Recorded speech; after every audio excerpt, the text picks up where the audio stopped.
Bom dia a todos. Vamos dar início à sessão de julgamento da 5ª Câmara Julgadora do TIT, Tribunal de Impostos e Taxas do Estado de São Paulo. Sessão do dia 23 de fevereiro de 2022. Participam dessa sessão de julgamento os juízes dessa Câmara, né? Eu, Samuel de Oliveira Magro, a doutora Raquel Uiaz,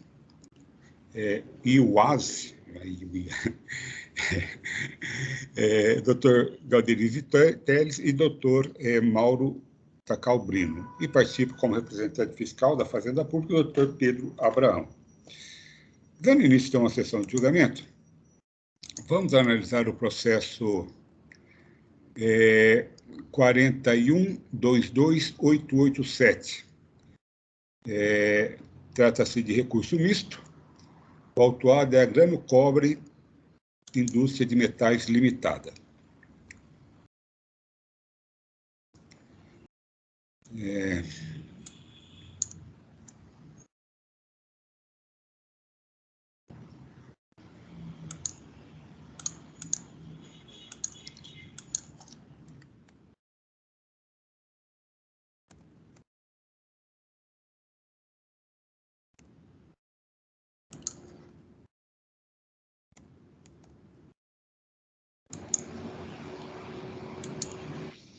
Eu sou o relator desse processo. Não há pedido de sustentação oral, né? Então passando direto ao processo. Só peço um minutinho dos senhores para eu colocar aqui a versão atualizada aqui do processo.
Muito bem.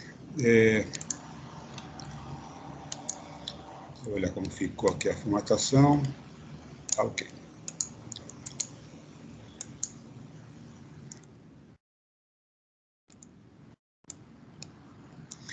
Bom, o caso aqui, então, trata-se de um caso de crédito indevido, né, por fornecedor, documentos fiscais idôneos, né, fornecedor a Zeppelin Distribuidora e Comércio de Metais Limitada, ME. E, basicamente, essa Zeppelin nunca teve existência, né? Ela simulou a existência do estabelecimento desde a abertura, inclusive com endereços falsos, né? Que não existe na rua em que estaria instalado, não existe o número daquele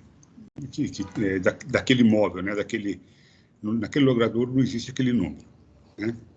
Bom, na verdade, então, a análise, meu voto que faço é a análise daqueles requisitos da boa-fé, né? Em sintonia aí com a decisão da Câmara Superior. Então, fazendo essa análise, né, ele trouxe consultas ao Sintegra e ao CNPJ, né, e certidões da JUSESP, e o contrato social da Zeppelin, né? Na verdade, essa é toda a comprovação que ele traz, né? Então, eu coloco aqui no meu voto, vocês já conhecem que o Sintegra, ele não é certificado de existência do estabelecimento, né, como está claramente colocado no próprio corpo do Sintegra. Não trouxe nenhuma informação a respeito das tratativas comerciais, né? E, o mais importante de todos, ele não trouxe nenhum documento relativo a pagamento, né? Não trouxe nada, absolutamente nenhum tipo de documento que se referiria ao pagamento das operações, né? Do mais, a questão de direitos, vocês já conheceram o meu voto, e a única particularidade que tem aqui nesse processo é com relação à responsabilidade solidária imposta ao seu, em algum momento, seu único sócio e no final, o sócio com 99% das cotas sociais, sendo que em todo o período, né, de existência em que ele esteve na sociedade, ele foi administrador da sociedade, né, da empresa aí. Então, vou ler só essa parte aqui final, que diz respeito à solidariedade, e que está nos seguintes termos. No que pertine à responsabilidade solidária atribuída ao senhor Luiz Augusto Falanque, equivocou-se o ilustre julgador, só lembrando que esse é objeto, na verdade, do recurso de ofício, né? Porque a primeira instância entendeu que não havia nos autos a fundamentação legal e de fato para a imposição dessa solidariedade, né? Então, vou eu aqui. Equivocou, então-se o julgador, ao concluir que o trabalho fiscal em nenhum momento apontou o fundamento legal de tal responsabilização. Aí continuou. Esse,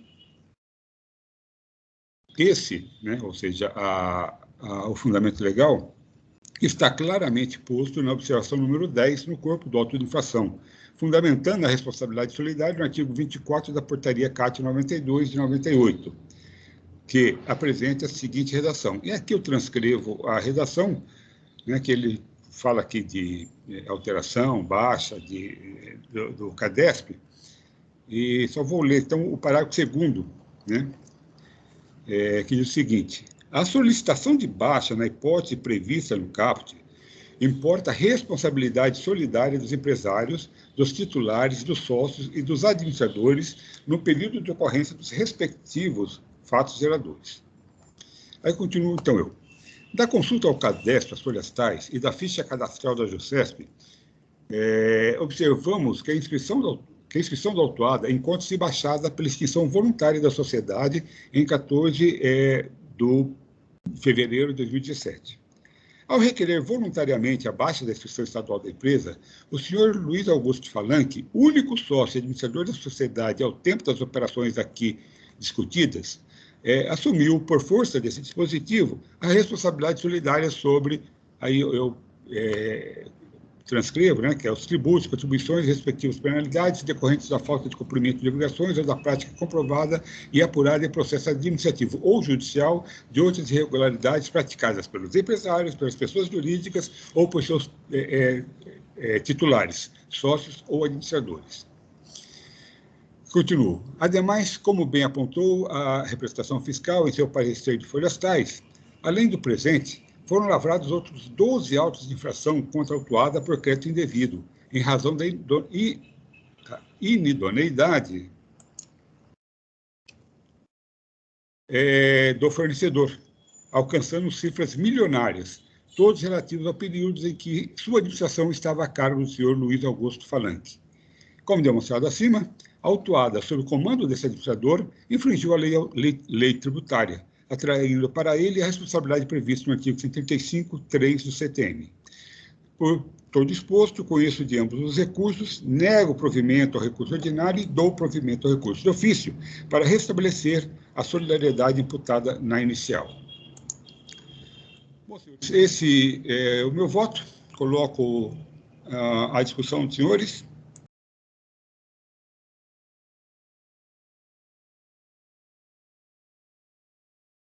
Estamos de acordo, senhor presidente.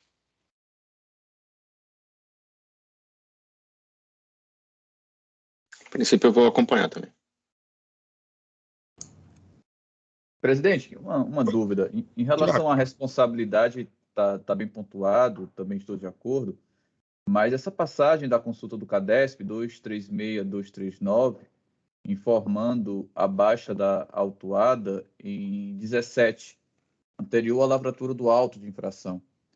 E me parece que há posicionamento aqui forte da superior que não é possível a lavratura de auto de infração contra pessoa extinta, pessoa jurídica. Seria, inclusive, uma situação que o auto de infração deveria ser lavrado diretamente contra o sócio, como bem apontado aqui na questão da responsabilidade, ele seria diretamente o responsável.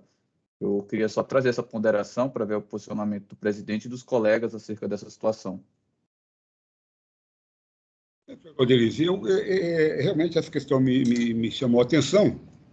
Eu não adentrei nela porque ninguém a suscitou, né? Então não tenho... Está fora da nossa competência, ninguém trouxe essa questão.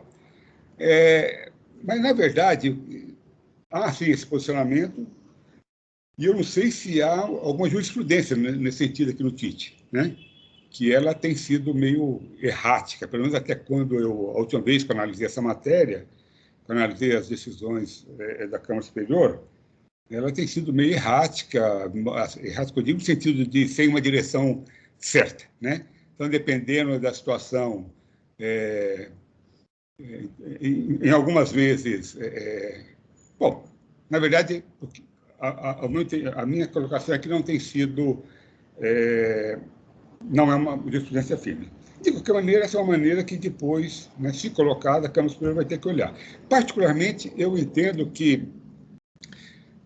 E aí também no judiciário também tem essa questão, né? Na verdade, não é só aqui no TIT, né? No judiciário também tem essa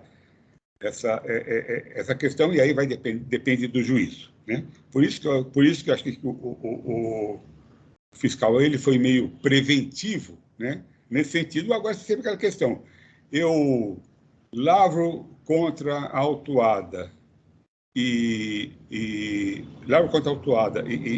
coloco quem de direito de solidário, né, seja o administrador, seja quem for, como solidário, lavro direto contra o solidário. Eu acho que a melhor medida, particularmente, por uma questão prática, foi essa adotada. Coloca todo mundo para que você tenha, para que se garanta ao solidário a possibilidade dele se defender no processo administrativo, né? Então, essa é a maneira. Eu entendo que essa forma de ser lavrado AIM, ela é a mais que mais garante, né, a ampla defesa, né? Exatamente para que o solidário, né, não seja depois pego de surpresa e tenha perdido ele mesmo a possibilidade de discutir toda essa questão, segundo o seu entendimento, né, no processo administrativo. Eu tenho minhas ressalvas se eu poderia lavrar diretamente apenas contra o solidário, ou contra contra o administrador. Por quê? Porque, em alguns momentos, a lei o coloca como solidário, né? Em um momento, a lei fala o seguinte, olha, o AIM tem que ser lavado contra o infrator. E o solidário, ele não foi infrator, né? Quem foi infrator foi foi a empresa, né? Sim, mas ela está extinta, ela não tem mais capacidade jurídica de produzir atos com efeitos jurídicos, né? Sim. Então, aí a gente vai ter que começar... A gente vai começar numa outra discussão, né? Então, eu acho que a lei é muito clara quando coloca que o infrator tem que ser o autuado. O AIM tem que ser lavado contra o infrator. Não, mas se ele não existe, bom, mas aí o próprio ordenamento jurídico já coloca essa questão, né? O fato de não existir, né,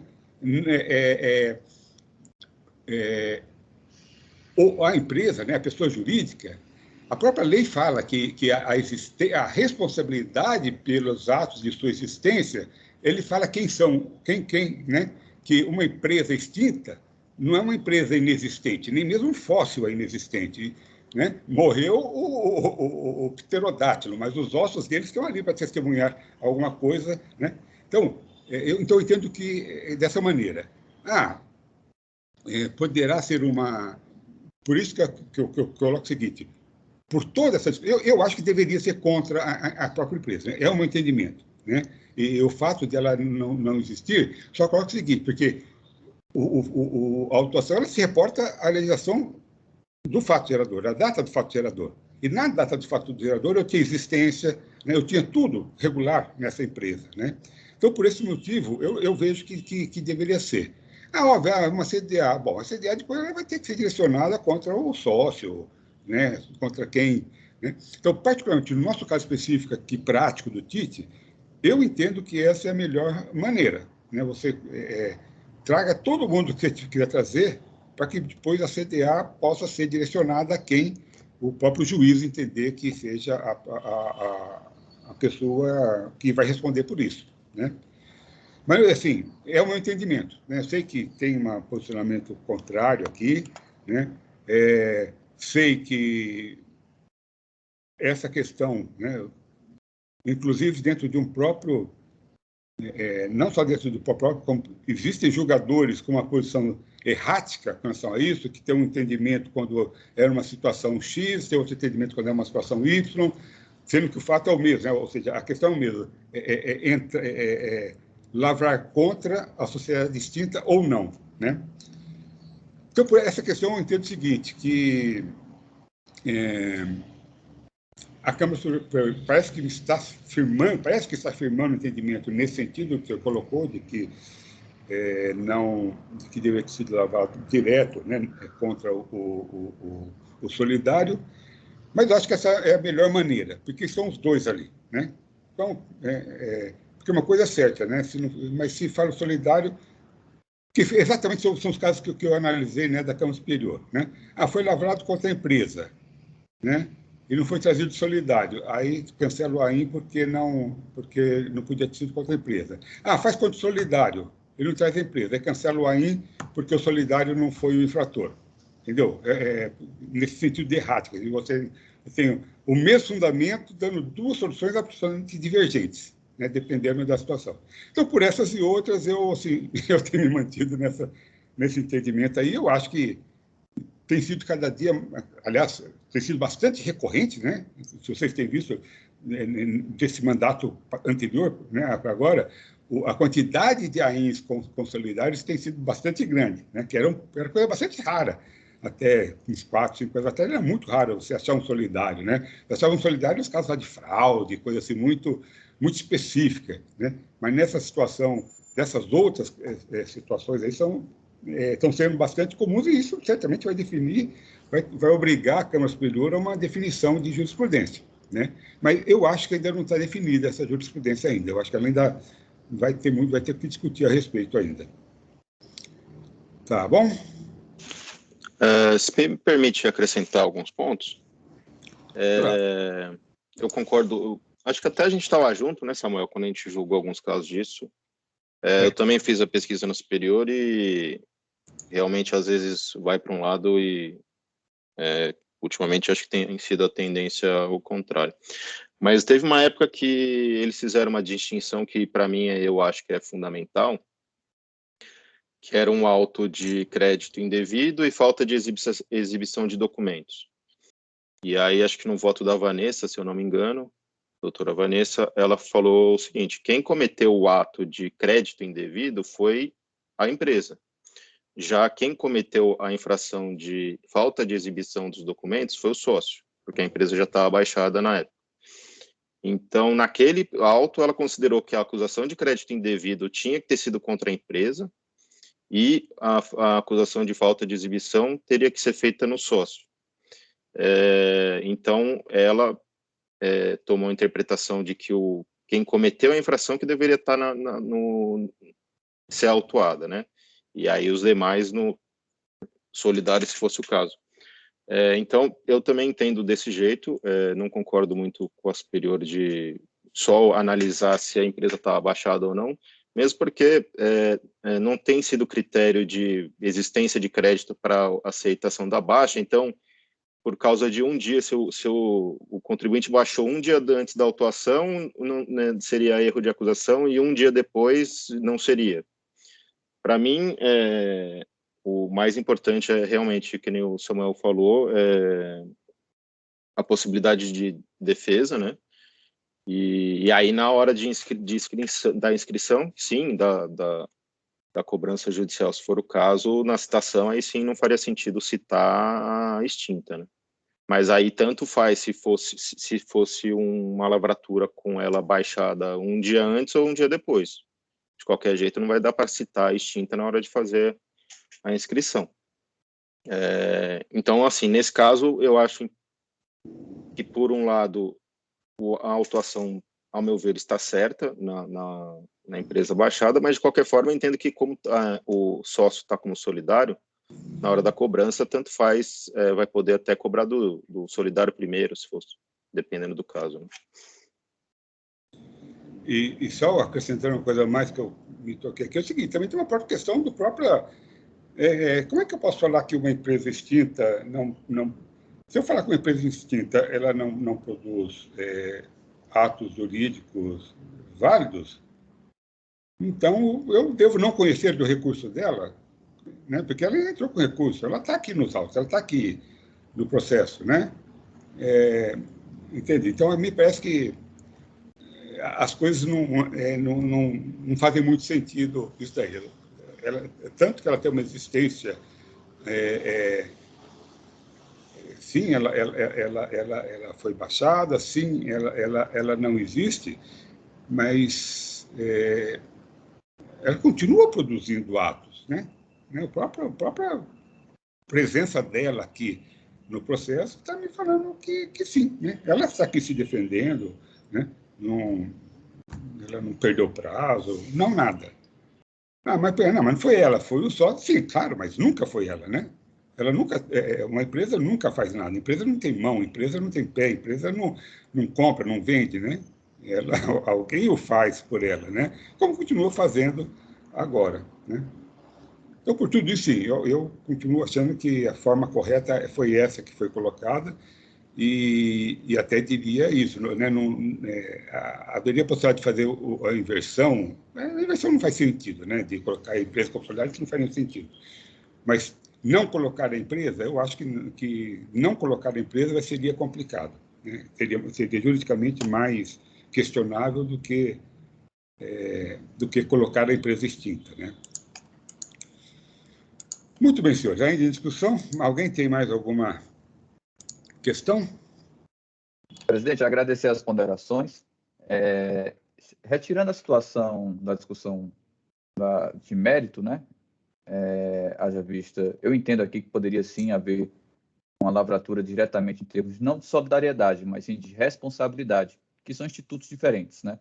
Sim. E me parece que quem vota nesse sentido na superior comunga desse entendimento. Mas o presidente deixou um ponto aqui ressaltado muito importante, que me leva a fazer a adoção do acompanhamento do seu voto, que seria uma possibilidade de um entendimento ultrapetita da decisão, haja vista que isso não foi objeto do recurso, e pelo menos do que eu tive de acompanhamento na Câmara Superior, nos casos em que esse posicionamento foi dado, houve defesa, houve pedido expresso e causa de pedido expressa acerca dessa situação. Tive a oportunidade de verificar aqui a impugnação tanto quanto o recurso ordinário, e, de fato, esses elementos não foram trazidos. Agradeço aqui a gentileza do Dr. Mauro, do presidente, de trazer os posicionamentos de mérito, mas, levando em consideração esse esclarecimento, adianto aqui que farei acompanhamento nos termos do voto da relatoria. Obrigado, doutor Galderize. Eu peço, então, aos senhores que confirmem a presença. Só um minutinho.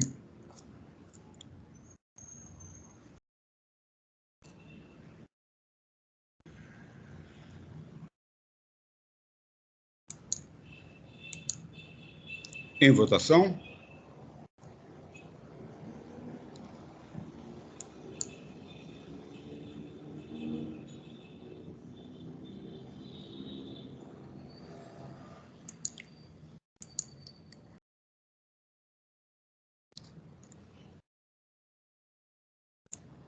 Muito bem, então, no processo da Grano Cobre Indústria e Comércio de Metais Limitada, por unanimidade, foi provido o recurso ordinário para restabelecer a solidariedade do então administrador e negado provimento ao recurso ordinário. Prosseguindo, vamos analisar o processo 41.32.516. Trata-se de um recurso ordinário interposto pela Odin Indústria Termoplástica Eireli. O relator é o Dr. Galderize. Antes de passar a palavra a ele, eu pergunto, a pedido de sustentação oral, eu pergunto, então, se a autuada está presente para realizá-la.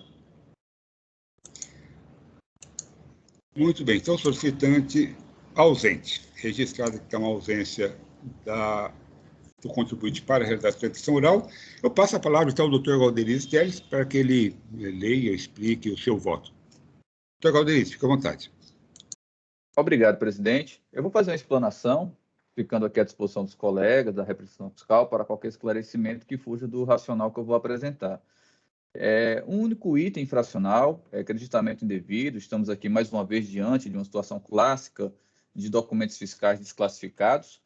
O que temos aqui de registro relevante é deixar claro que trata-se de 3 emitentes, sendo que 2 situados no estado do Rio de Janeiro e outro situado no estado de Alagoas. Normalmente, nós temos aqui situações no Tribunal de Impostos e Taxas verificando contribuintes dentro do mesmo estado, o que não é o caso.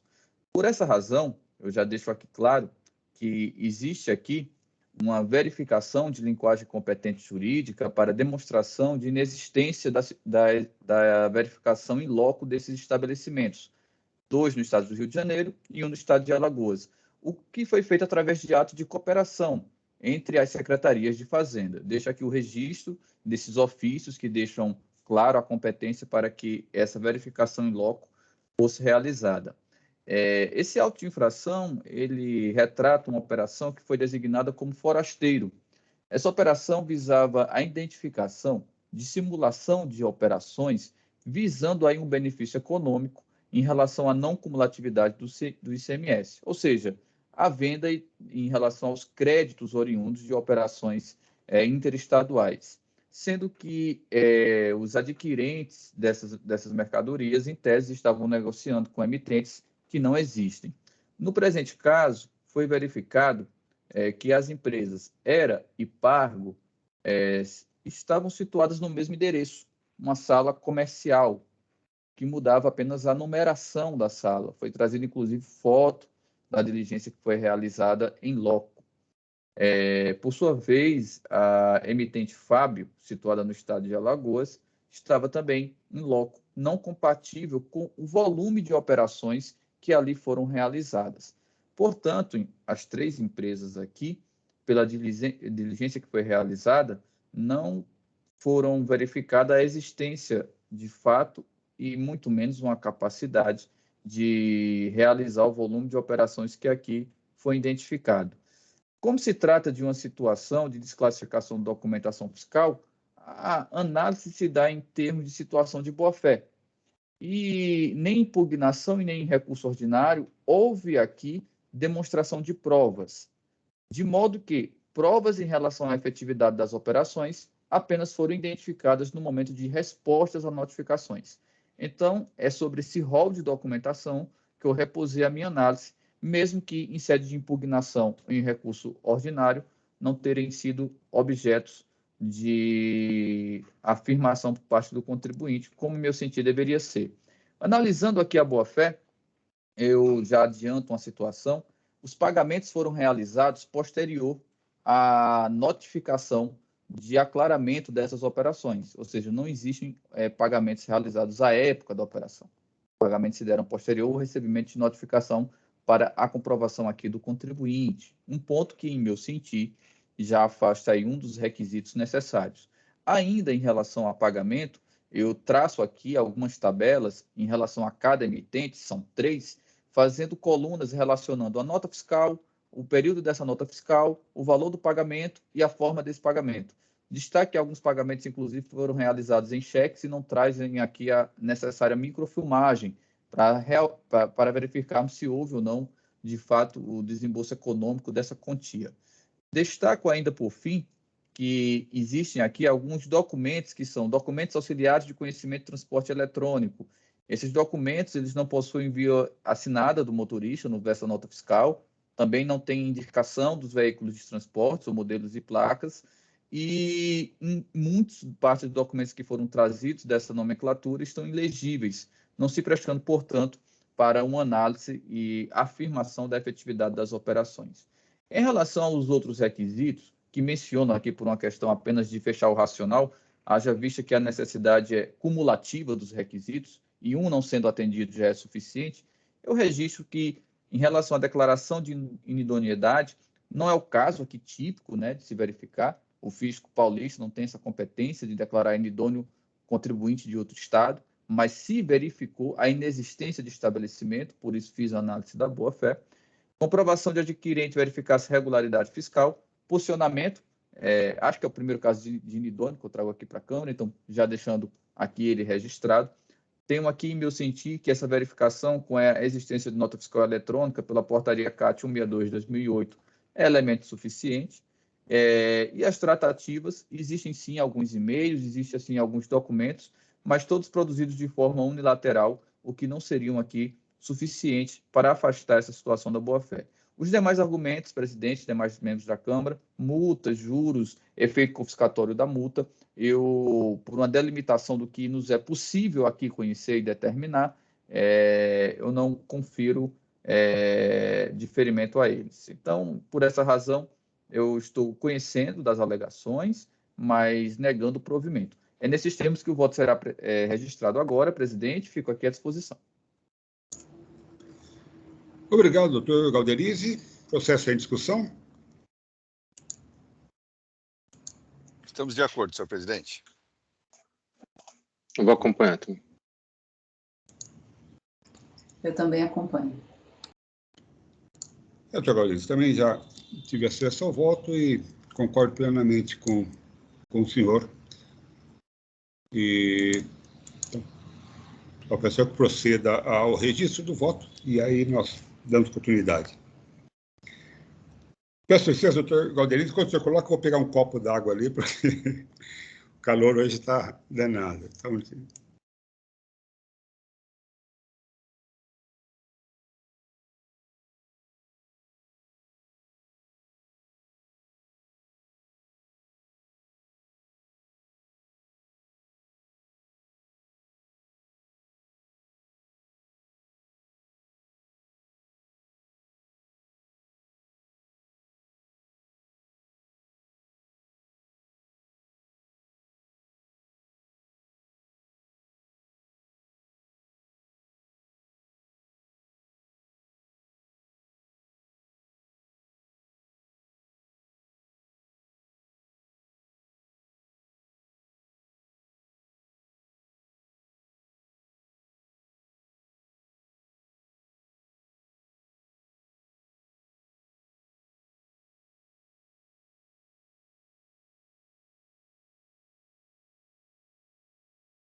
O voto foi registrado, presidente. muito bem, obrigado, doutor Galderize. Processo em discussão. Alguém quer fazer um comentário? Se não, peço então aos senhores que confirmem a presença.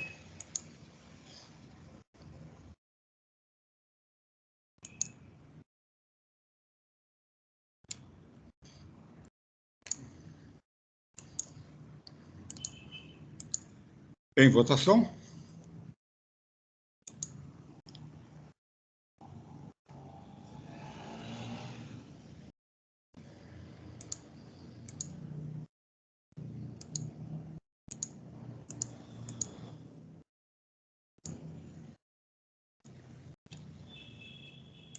Muito bem. Então, por unanimidade, foi negado provimento ao recurso ordinário interposto pela Udim Indústria Termoplástica Eireli.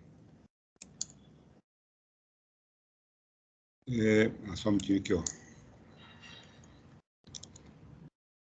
Não encerrei o julgamento. Vamos lá.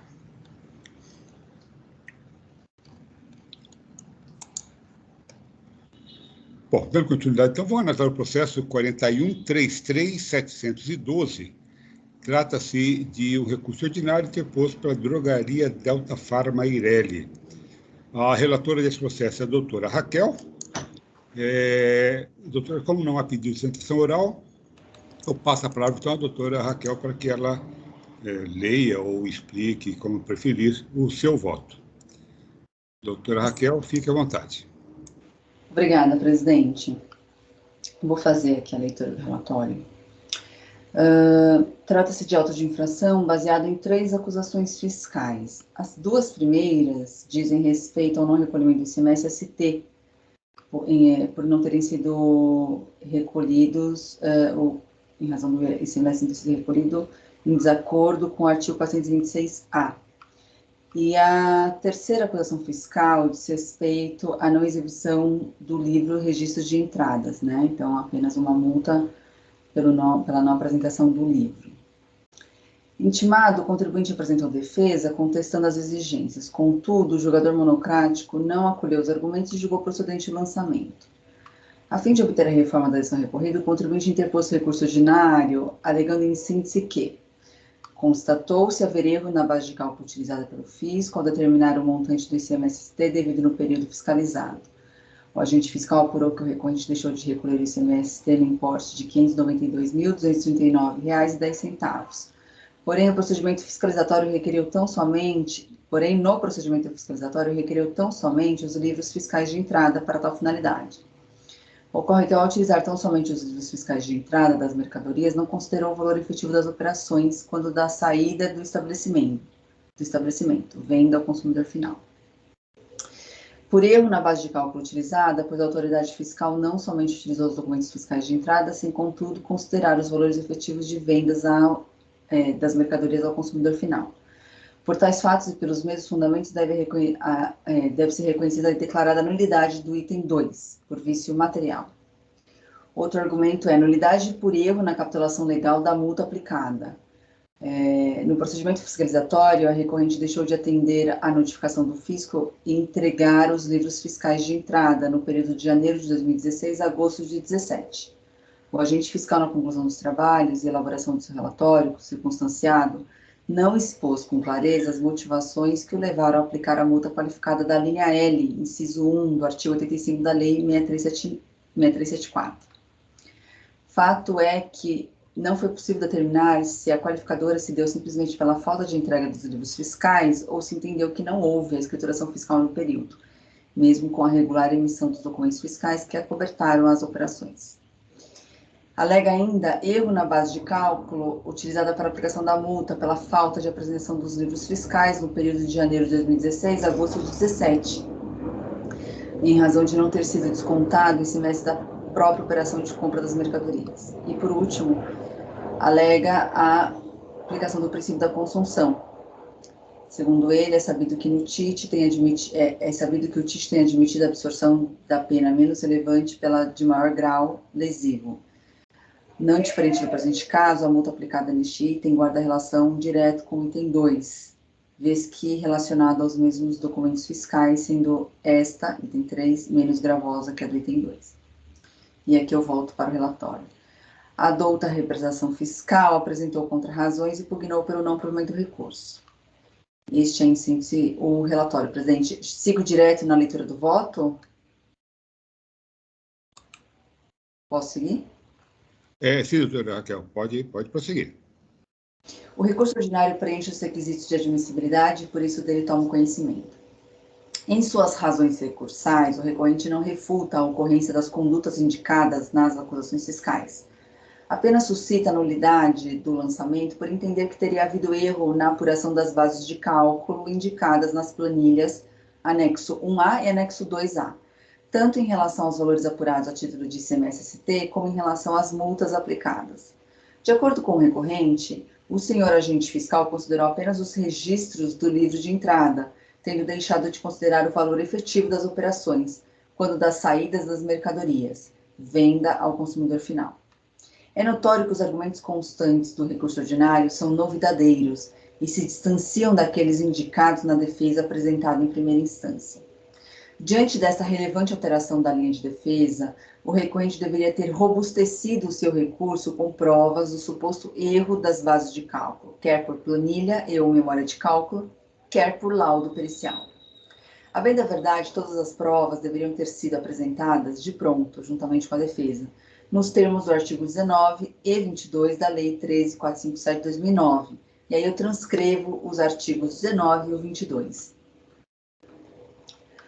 Contudo, tendo em vista a ausência de rigor excessivo no processo administrativo tributário, a alteração da estratégia da defesa e até mesmo a substituição do patrono que conduziu o caso até a aprovação da decisão recorrida, era salutar que os novos argumentos tivessem sido demonstrados por documentos ou provas. Portanto, afasta os argumentos de nulidade do auto por erro de base de cálculo, pois a recorrente não demonstrou qualquer evidência a respeito.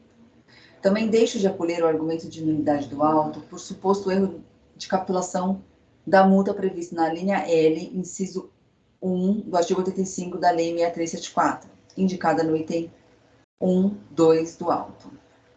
De acordo com o artigo 11 da Lei 13.457, as incorreções ou omissões do auto de infração não acarretarão sua nulidade quando nele constarem elementos suficientes para se determinar com segurança a natureza da infração e a pessoa do infrator. A infração descrita no item 1.1 é idêntica à infração descrita no item 1.2, exceto para o fato de, no item 1.2, não terem sido apresentados os livros fiscais requeridos. A infração descrita no item 1.1 foi apenada na linha E do inciso 1, enquanto a infração descrita no item 1.2 foi apenada na linha L.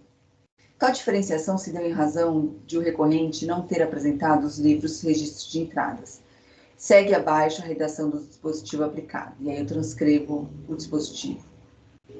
Considerando que o recorrente não apresentou os livros de registro de entradas, não havia como o senhor agente fiscal enquadrar a penalidade na linha E, já que não foi verificado se houve a regular escrituração dos documentos fiscais, restando a linha L para enquadrar o comportamento indicado no item 1.2. Diante disso, entendo que o lançamento respeitou o artigo 142 do CTN e o artigo 34 da Lei 14.457 de 2009. No mérito, o pleito também não deve ser provido, pois restou demonstrado que o recorrente adquiriu de contribuintes situados em outros estados mercadorias sujeitas à sistemática da substituição tributária no estado de São Paulo, artigo 313-A, e deixou de recolher o ICMS-CT nos moldes previstos no artigo 426-A do RICMES. Nesse sentido, competiu ao recorrente promover o recolhimento do ICMS-CT mediante guia de recolhimentos especiais e nos termos do cálculo do montante devido previsto nos parágrafos 2º e 3º do citado artigo 426. Este foi exatamente o procedimento executado pelo senhor agente fiscal, conforme se observa pelos demonstrativos juntados aos autos de folhas 166 a 1622 e folhas 13 a 75. Por fim, o recorrente contesta a aplicação da multa, abaixo, aplicada no item 2.3, pela não apresentação do livro registro de entradas. E aí eu transcrevo o dispositivo. Não vislumbro erro da base de cálculo da multa, pois o senhor agente fiscal, as folhas 76, totalizou as notas fiscais que foram emitidas para o recorrente em cada competência mensal e aplicou 1% sobre o valor das operações. O recorrente também refuta a própria aplicação da multa em si, por entender que estaria sendo apenado duplamente pelo mesmo fato, motivo pelo qual requer a aplicação do princípio da consunção. Entendo que a multa aplicada no 100%, no item 1.2, se deu em razão da não apresentação dos livros registros de entradas, que também deu causa à aplicação da multa de 1% do item 2.3. Portanto, vislumbro que o mesmo fato que deu ensejo à aplicação de duas penalidades distintas de modo que a infração de maior relevância deve absorver a de menor importância. Assim, proponho a reforma parcial da decisão recorrida para cancelar o item 2.3 do auto. Com base no todo acima exposto, conhecido do recurso ordinário, dou-lhe parcial provimento para cancelar a multa exigida no item 2.3. Este é meu voto, presidente. Eu estou à disposição dos colegas para esclarecimentos e, enquanto isso, também vou fazer o registro do meu voto. Obrigado, doutora Raquel. Processo sem discussão.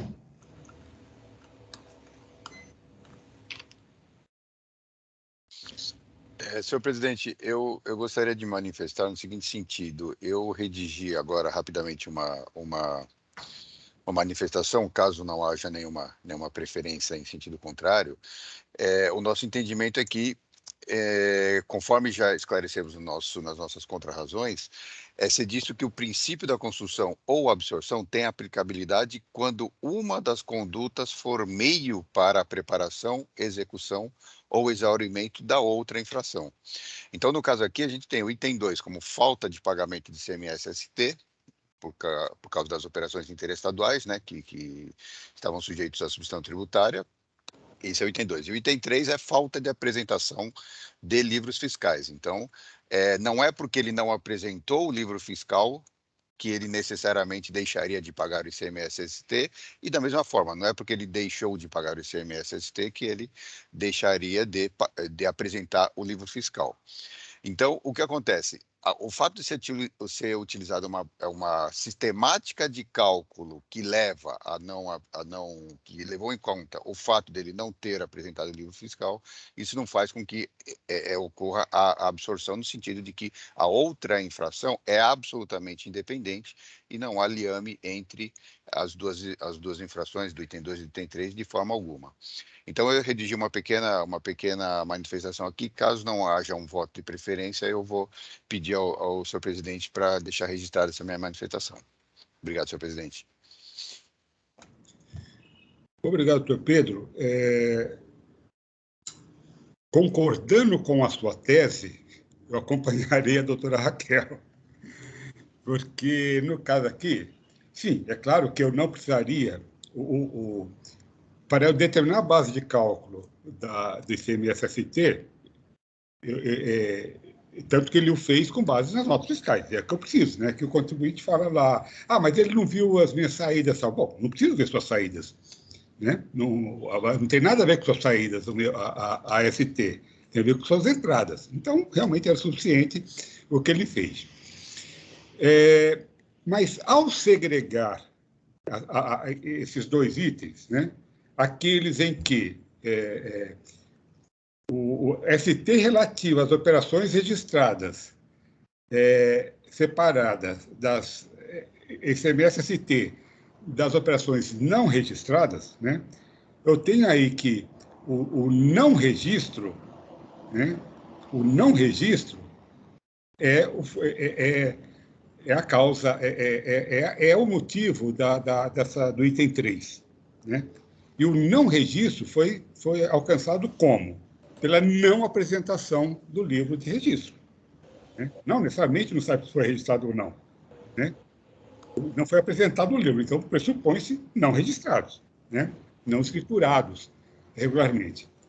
Então, sim, para esse diferencial, a conduta meio, né? A conduta meio para que ele fosse autuado por não pagamento numa situação residual, mas que ele coloca claro lá, né, que é uma situação de não escrituração, o meio utilizado para chegar a esse tipo infracional foi exatamente a não apresentação do livro registro de entrada. Então, concordando com o seu argumento, vou acompanhar o voto da doutora Raquel, que eu entendo que o meio foi exatamente esse, foi a não apresentação do livro, né? Porque se não fosse a apresentação do livro, eu não teria, nesse caso específico, aquela conduta infracional, né? Se apresentado o livro, possivelmente eu teria só o item 2, só o item 1, só teria um item, não teria os 3 itens, certo? Então, por esse motivo, concordo com o senhor e em concordando com o senhor, eu acompanho a doutora Raquel.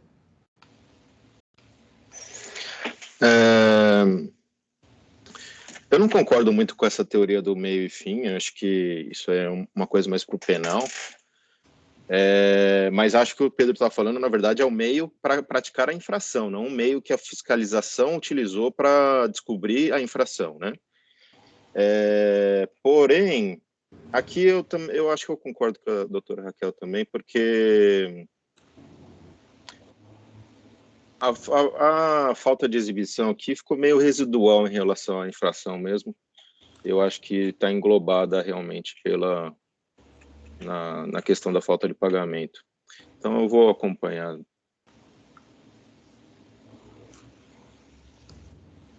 Todos falaram, eu vou fazer uma rápida consideração aqui, mas sem tomar muito tempo. Doutor Galderiz, nós temos tempo, então não se preocupe em tomar tempo, nós temos tempo, pode ficar à vontade. O doutor Mauro trouxe uma consideração que eu acho muito curiosa e coloco para algumas pessoas que eu tenho contato, que é a gente realizar a aplicação de um instituto penal no direito tributário. E isso é o que estamos diante, né? O princípio da consunção é um princípio que visa a impossibilidade do bis in idem, né? A dupla penalidade pelo mesmo fato ocorrido.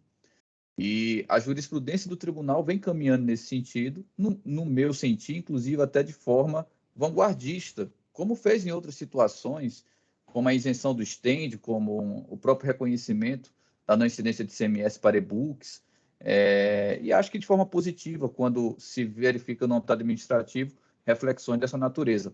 Mas não é fácil trazer algo que foi criado por direito penal para o direito tributário. É uma tarefa muito árdua, porque, de fato, conduta meio e conduta fim são requisitos colocados para a aplicação desse princípio. Mas a conduta meio e conduta fim para uma situação de homicídio é bem diferente para o pagamento de um tributo, né? Principalmente quando a gente lida com uma enorme quantidade de obrigações acessórias constituídas de forma diferente.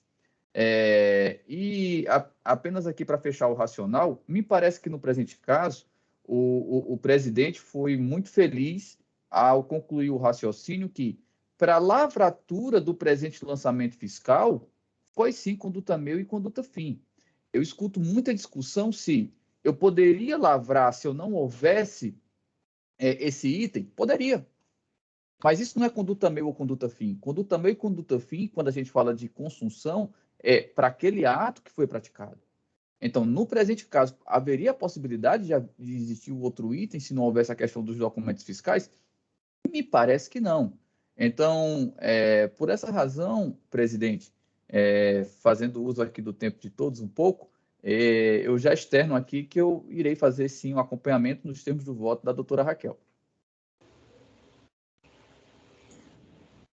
Obrigado, doutor Galderize.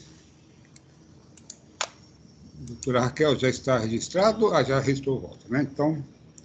Eu só peço para deixar registrado também a manifestação, presidente. Perdão. Ok, já está disponível lá, Pedro. Eu vou colocar aqui, e só para, nessa linha que o doutor Galderiz colocou de aplicação, de trazer para o direito tributário um instituto do direito penal, nesse caso específico da absorção, nós somos até um pouco mais rigorosos por causa do seguinte: quando no Instituto, no direito tributário, a gente tem claramente a ideia estabelecida em lei em diversos postulados, que você só pode abrir mão do crédito tributário em virtude de expressa determinação legal.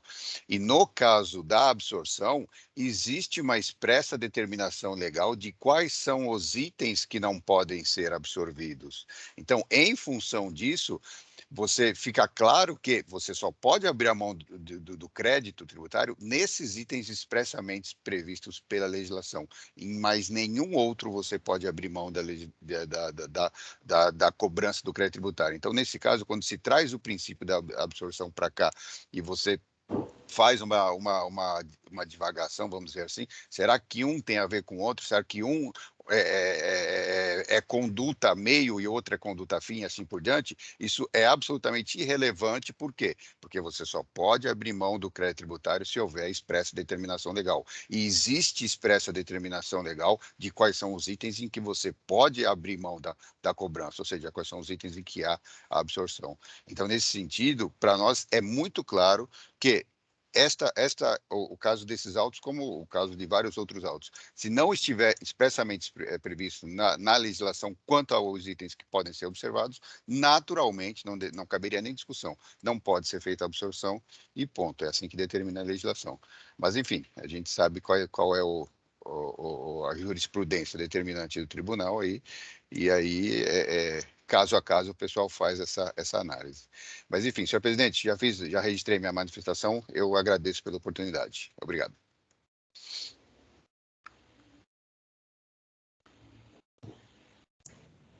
Obrigado, senhor Pedro. Deixa eu só confirmar se realmente entrou no sistema. Entrou, sim.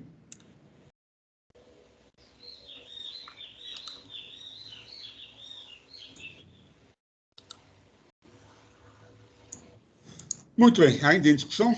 Alguém mais gostaria de usar da palavra? Se não, então peço aos senhores que confirmem a presença.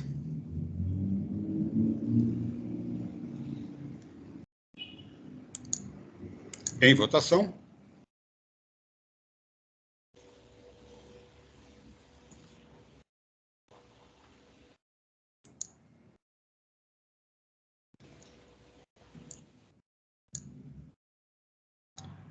Muito bem, então, por unanimidade, foi dado parcial provimento ao recurso ordinário da drogaria Delta Pharma Eireli. Continuando, vamos analisar o último processo da pauta. Trata-se de um recurso ordinário interposto de número processo 41.33931, então um recurso ordinário interposto pela Space Log Distribuição e Logística Limitada. Não há pedido de sustentação oral, eu sou o relator desse processo e passarei, então, a...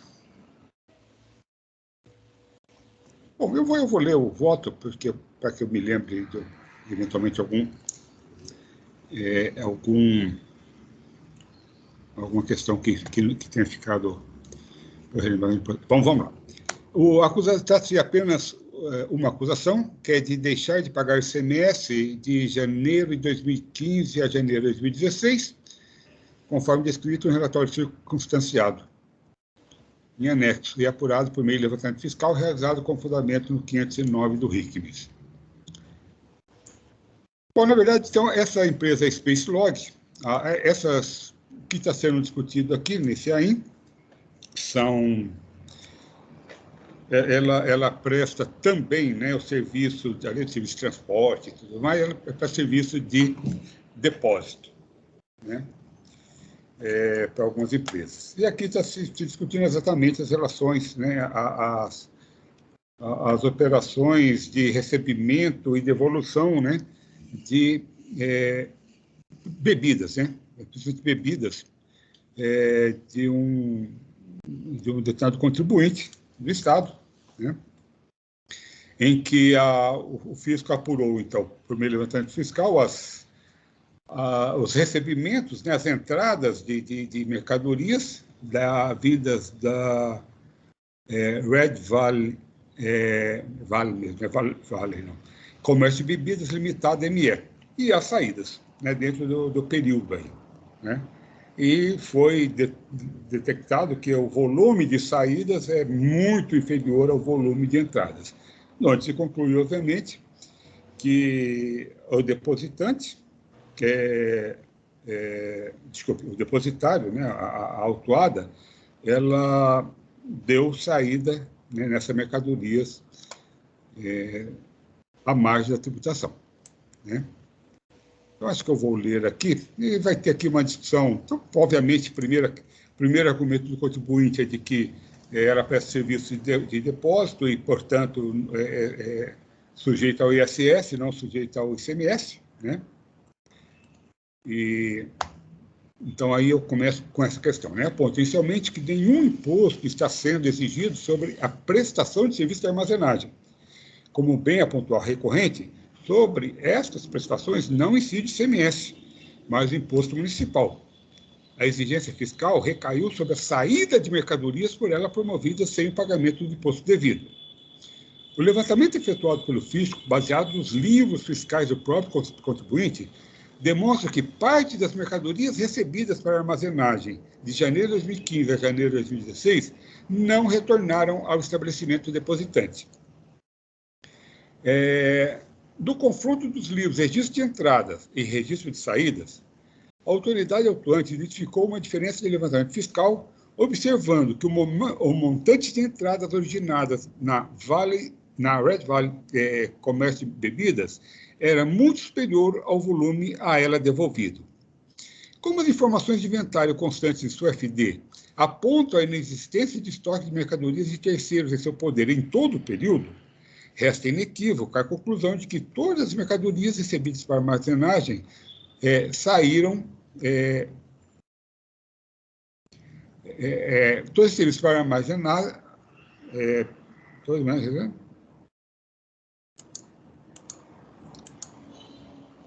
acho que vou mudar aqui. Então, que todas as mercadorias recebidas para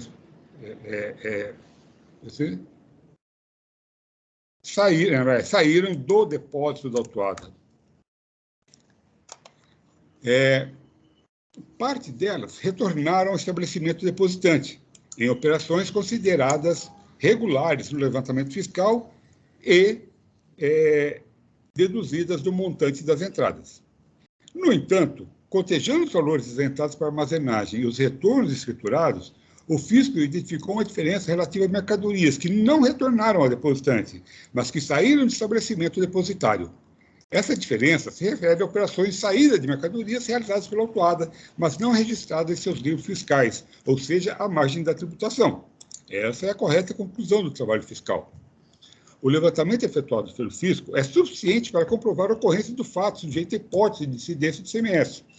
Utilizou-se ele desse meio indiciário, apurando a existência de diferenças na saída de mercadorias recebidas para depósito, autorizado pelo parágrafo 1º do artigo 509 do RICNES, para concluir pela realização de operações ocultadas da fiscalização. A própria lei presume que essa diferença se refere a operações tributadas pelo imposto, consoante o parágrafo 3º desse artigo.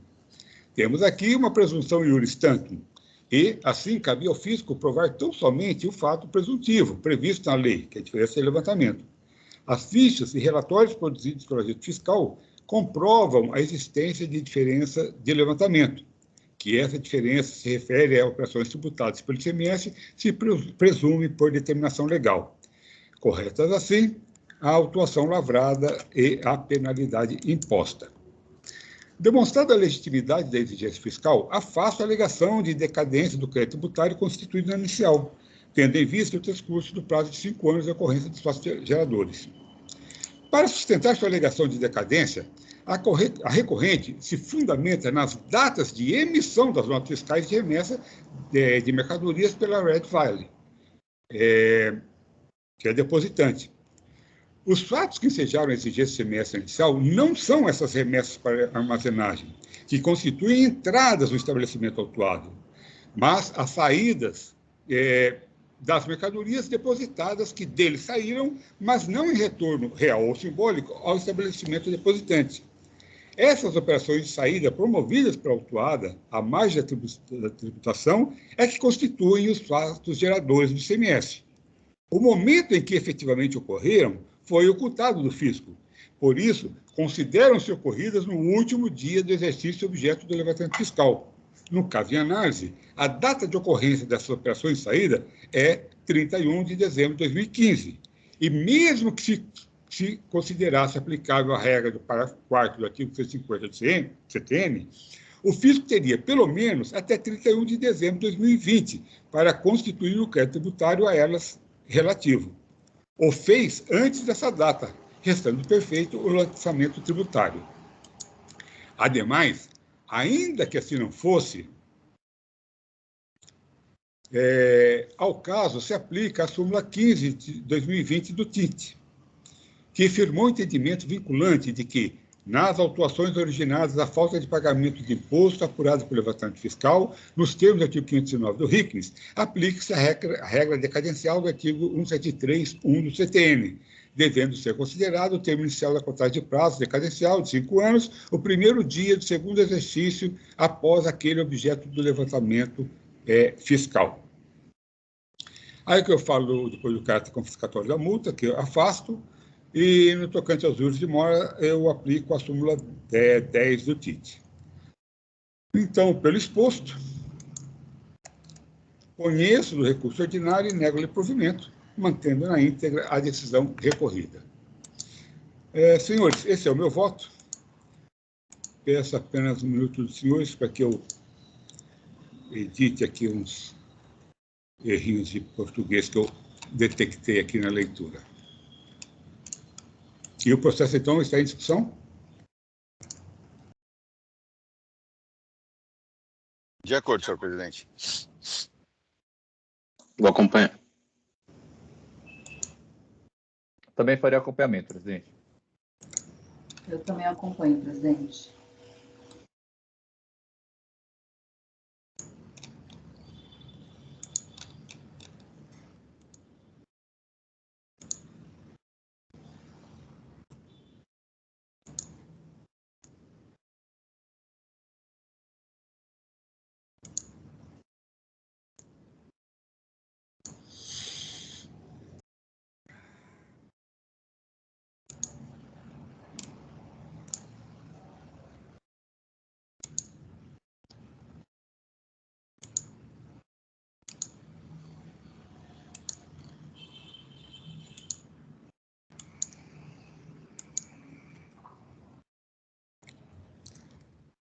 Muito bem, não havendo, então, outras manifestações, eu peço aos senhores, só um minutinho aqui, que confirmem a presença.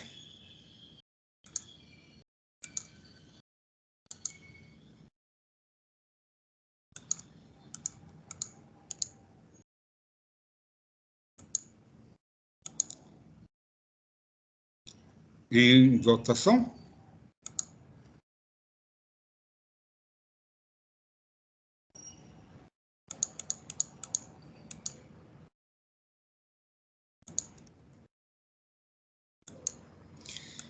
Muito bem, então, por unanimidade, foi negado o provimento ao recurso ordinário interposto pela Space Log Distribuição e Logística Limitada. Com isso, concluímos a pauta de hoje. Deixa eu apenas aqui encerrar o julgamento.